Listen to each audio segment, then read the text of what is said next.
Hey there guys, my name is Marcus, and in this video I'm going to show a simple way how you can easily change your password on Coinbase. So what you want to do is this. You want to go to incognito mode when you're logged in, but when you're not logged in, just in Google search, write Coinbase to Google,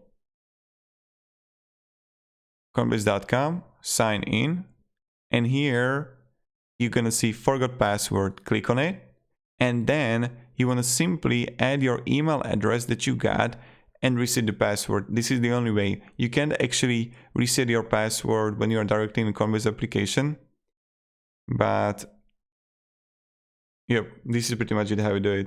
So thank you very much everybody for watching. If you have any questions, ask me down in the comments, and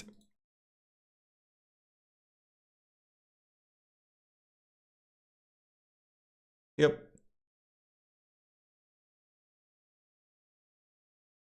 have a great day and goodbye. See ya.